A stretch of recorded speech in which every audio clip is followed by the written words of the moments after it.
bersyukur kepada Tuhan ada kesempatan bagi kita, dan saat ini kita akan datang kepada Tuhan untuk menyembah Dia. Dalam penyembahan yang berkenan kepada Tuhan, dan saudaraku, kita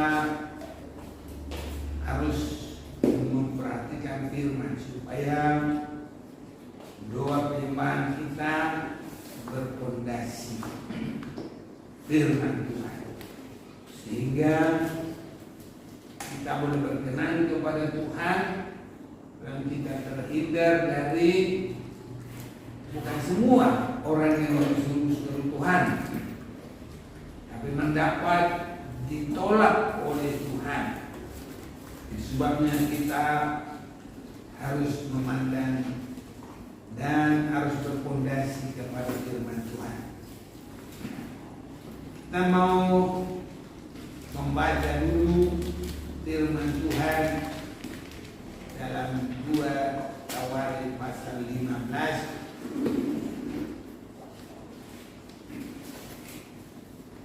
ayat 15, pasal 15 mulai ayat 1. Azaria bin Oded dihinggapi roh Allah. Ia pergi menemui Asa dan berkata kepadanya, dengarlah kepadaku, Asa dan seluruh Yehuda dan Benjamin. Tuhan beserta dengan kamu bila mana kamu beserta dengan dia. Bila mana kamu mencarinya, dia berkenan ditemui olehmu. Tapi bila kamu meninggalkannya, kamu akan ditinggalkannya. Lama sekali Israel tanpa Allah yang benar, tanpa ajaran daripada imam, dan tanpa hukum. Tapi dalam kesesakan mereka berbalik kepada Tuhan Allah orang Israel. Mereka mencarinya, dan dia berkenan ditemui oleh mereka. Pada zaman itu tidak dapat orang pergi dan pulang dengan selamat, karena terdapat kekacauan yang besar di antara segenap penduduk daerah-daerah. Bangsa menghancurkan bangsa, kota menghancurkan kota, karena Allah mengacaukan mereka dengan berbagai kesesakan. Tapi kamu ini, kuatkanlah hatimu, jangan lemah semangatmu, karena ada upah bagi usahamu. Ketika Asa mendengar perkataan nubuat yang diucapkan oleh Nabi Azaria bin Oded itu, dia menguatkan hatinya dan menyingkirkan dewa-dewa kejijikan dari seluruh tanah Yehuda dan Benyamin, dan dari kota-kota yang direbutnya di pegunungan Efraim. Yang memperbarui mezbah Tuhan yang ada di depan balai bait suci. Nah, saudara-saudaraku, saat ini kita mau datang menyembah Tuhan dan berdoa. Kita mendasari doa penyembahan kita ini bisa lebih menghantar kita. Dasar doa penyembahan kita dalam ayat yang terakhir saya baca, ayat 8. Ketika Asa mendengar perkataan nubuat yang diucapkan oleh Nabi Azaria bin Oded itu, yang menguatkan hatinya dan menyingkirkan dewa-dewa kejijikan dari seluruh tanah Yehuda dan Benyamin, dan dari kota-kota yang direbutnya di pegunungan Efraim. Ia memperbarui mezbah Tuhan yang ada di depan balai bait suci Tuhan. Jadi saat ini kita akan menguatkan hati kita dan menyingkirkan dewa-dewa kejijikan.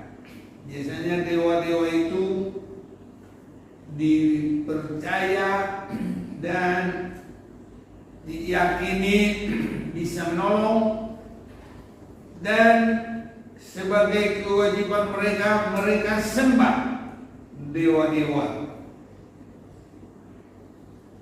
Saudara-saudaraku,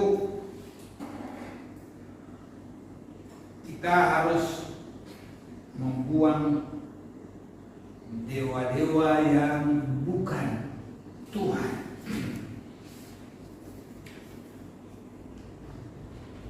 Kita juga mendengar ada berita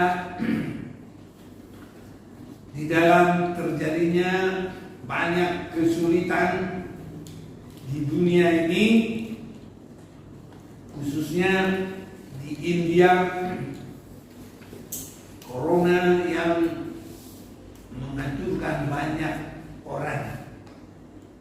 Kadang lagi berdiri rebah, lagi duduk rebah, langsung terkena dan tidak ada lagi tenaga. Mereka biasanya menyembah dewa-dewa mereka, tapi dianggap dewa-dewa itu tidak mampu menolong mereka. Akhirnya dewa-dewa mereka pada dibuang ke sungai. Hanya satu yang tidak dilanjutkan, mereka tidak mengerti kemana mereka harus berbuat, mana yang harus disembah. Tapi umat ini, Raja Asa bersama dengan seluruh Yehuda, Benyamin, mereka mengerti. Di dalam ayat 8 sebagai kalimat terakhir, ia membarui mezbah Tuhan yang ada di depan balai bait suci. Ini yang mereka perbarui. Jadi tepat. Tidak hanya membuang dewa-dewa yang tidak mampu menolong, tapi mereka melanjutkan memperbarui mezbah Tuhan yang ada di depan balai bait suci Tuhan. Saat sekarang dunia ya dipenuhi dengan kesulitan dari segala macam serangan, termasuk yang diperkirakan perang-perang yang akan semakin meluas. Saudara-saudaraku, satu perkara kita buang dewa-dewa yang bukan Tuhan. Itulah kepercayaan yang bukan kepada Tuhan. Bisa-bisa kepada kekuatan, bisa-bisa kepada hal-hal kepemilikan duniawi. Tapi sekarang kita harus menguatkan hati, hanya menyembah kepada Tuhan yang hidup, Allah pencipta langit bumi segala isinya, dan Yesus yang menjadi manusia, juru selamat kita, yang menyatakan dirinya menjadi teladan kita, sekaligus mengadakan penebusan dosa, dan Dia datang mengalahkan maut, iblis, dan Dia bangkit, dan sebagai yang kita peringati Dia naik ke surga. Banyak gereja-gereja sekarang menanti dalam 10 hari turunnya Roh Kudus. Semua itu baik, tapi kita setiap saat harus terus merindukan dipenuhi dengan Roh Kudus. Saudara-saudaraku, kita akan memperhatikan dalam Ibrani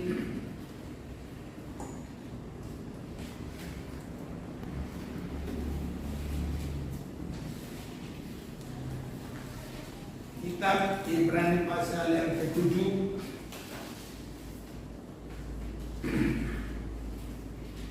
kita memperbaharui mezbah untuk mengundang imam besar. Ini yang sangat penting buat kita, buat gereja-gereja di akhir zaman secara keseluruhan.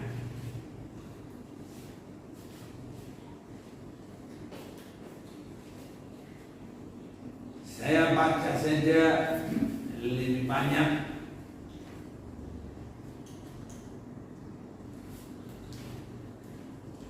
di dalam ayat yang ke-26. Sebab imam besar yang demikian yang kita perlukan,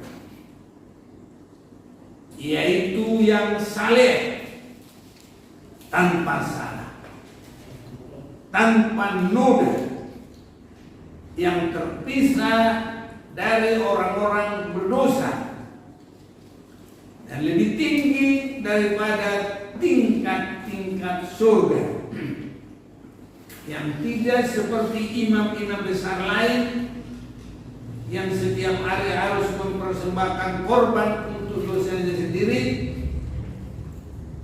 dan sesudah itu barulah untuk dosa umatnya.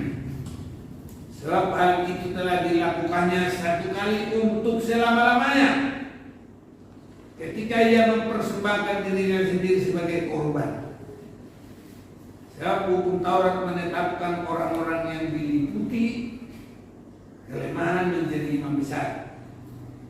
Tetapi sumpah yang diucapkan kemudian daripada hukum Taurat menetapkan anak yang telah menjadi sempurna sampai selama-lamanya.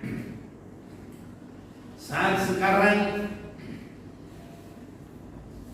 ada contoh-contoh yang disebut imam besar. Jadi banyak itu untuk mengelabui imam yang benar.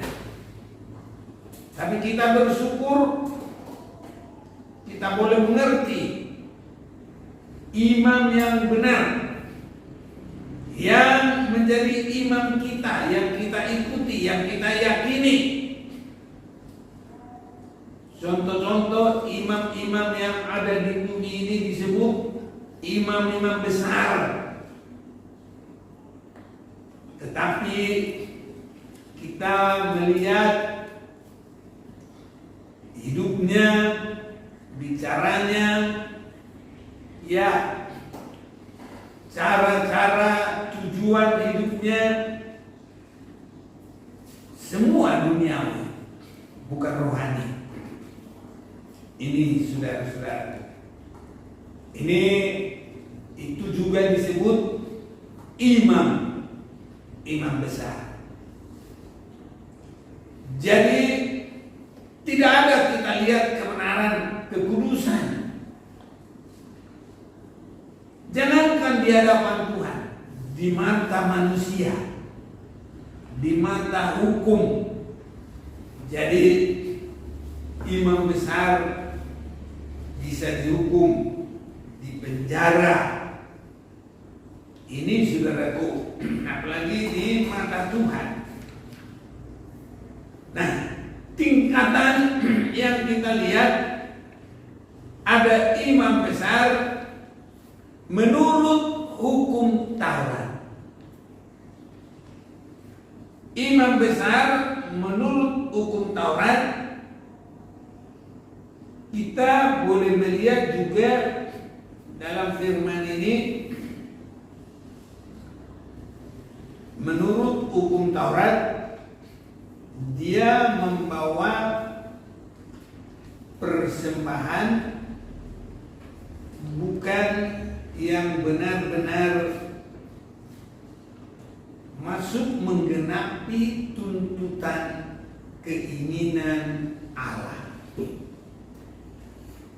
Ini saudara-saudaraku, imam-imam Taurat. Sehingga dalam ayat 27 tadi kita lihat, yang tidak seperti imam-imam besar lain yang setiap hari harus mempersembahkan korban untuk dosanya sendiri.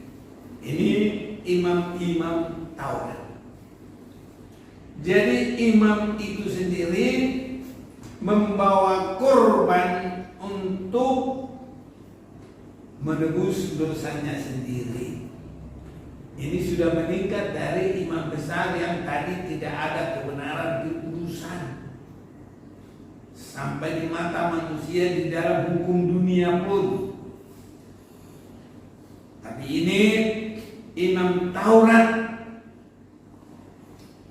sudah ada, saudaraku, perbedaannya, ada peningkatannya, hanya belum masuk di dalam memuaskan tuntutan kebenaran Allah. Jadi ini namanya imam-imam Taurat. Mereka harus juga mendapat korban untuk menebus dosanya sendiri. Baru kita lihat, sesudah itu barulah untuk dosa umatnya. Jadi dia bawa korban untuk dosanya sendiri dan untuk dosa umatnya. Ini sudah bagus, saudaraku.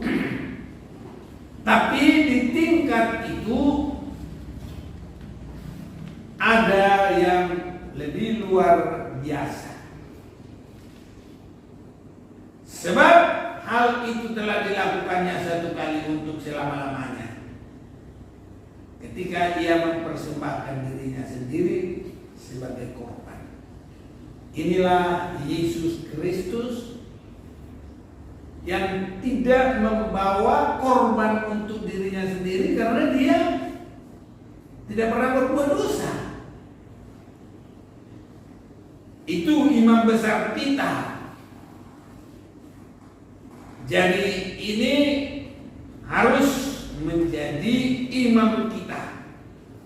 Pertama, membuang dewa-dewa yang tidak ada kekuatannya, baru memandang kepada Yesus yang tidak pernah berbuat dosa, yang dia lakukan dalam penyerahan dirinya. Dia mempersembahkan dirinya sendiri sebagai korban bagi umatnya. Inilah kita yakini, saudara-saudaraku, membawa penyembahan kita benar, berkenan kepada Bapa di sorga. Imam yang seperti ini. Itu sebabnya kita boleh perhatikan dari sini, tidak ada yang di luar Yesus yang melakukan itu. Dirinya sendiri dipersembahkan untuk jadi korban penebus dosa orang lain. Tidak ada. Cara hukum Taurat, mereka masih harus menyembelih binatang. Dan itu sudah terpakai sekitar 2000 tahun. Tapi karena itu belum bisa menyempurnakan ibadah, maka Yesus datang. Dia mempersembahkan dirinya sendiri korban. Saudara-saudaraku, inilah yang kita butuhkan. Dan malam hari ini kita mau menyembah dalam persekutuan yang sangat indah dengan Tuhan. Itu sebabnya saudaraku, di dalam kitab Kolose, surat Rasul Paulus, ini adalah format dari penyembahan yang benar, supaya kita menjadi penyembah yang benar. Dalam Kolose pasal 1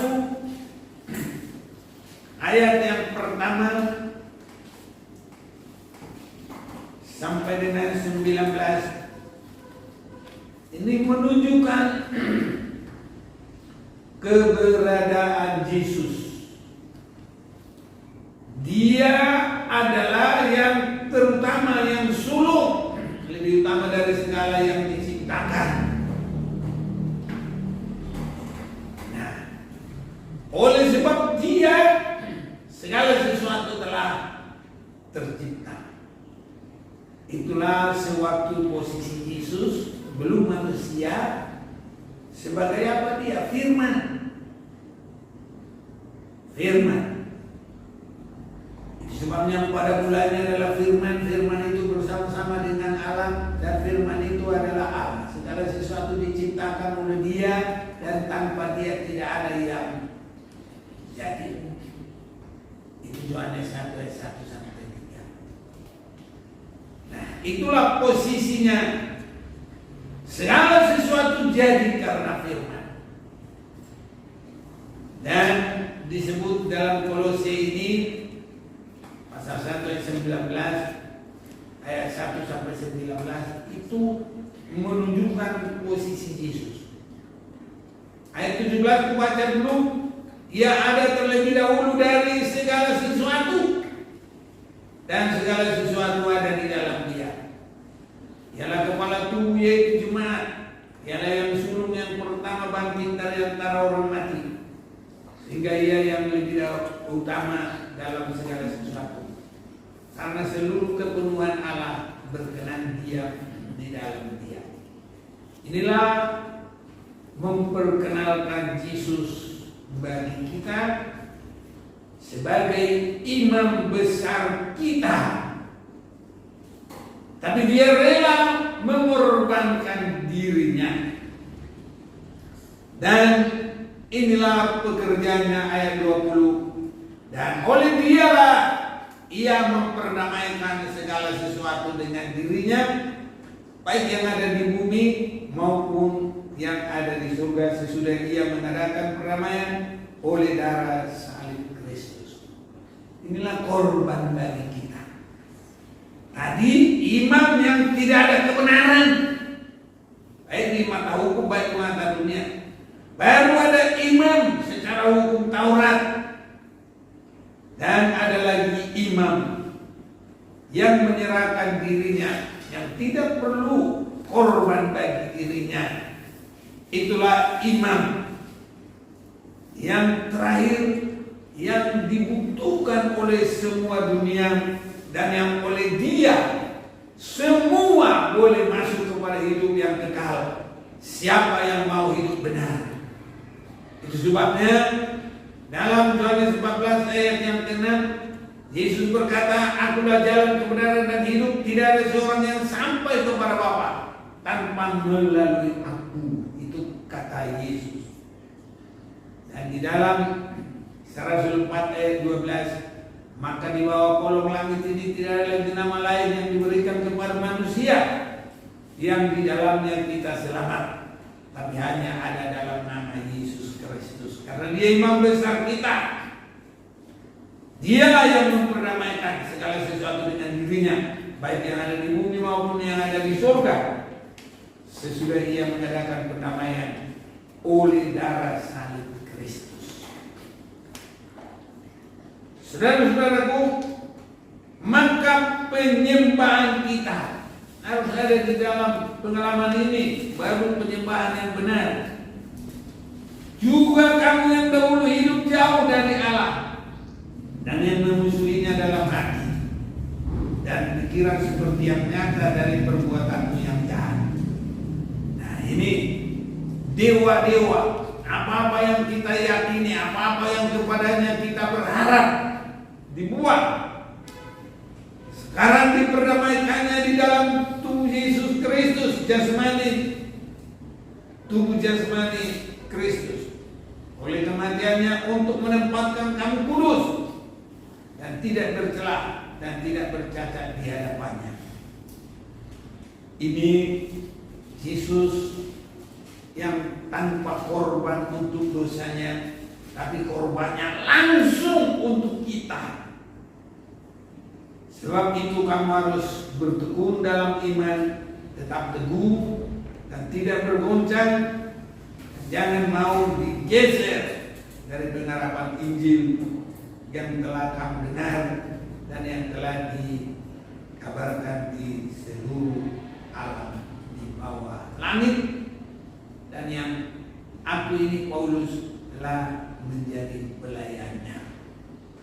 Jadi saudara-saudaraku, di tengah kekacauan dunia, kesulitan, terbuka hati, datang kepada imam besar yang tanpa harus membawa korban bagi dirinya, tapi dia yang menyerahkan dirinya untuk umat manusia, untuk kita, biar kita saat ini bergumul menyerahkan diri. Semua dewa-dewa yang tidak berkenan, keyakinan, pengharapan akan dunia, itu kita alihkan semua hanya kepada Tuhan. Dan kalau dia sudah menyucikan kita, dari situlah kita menyembah Tuhan dengan benar.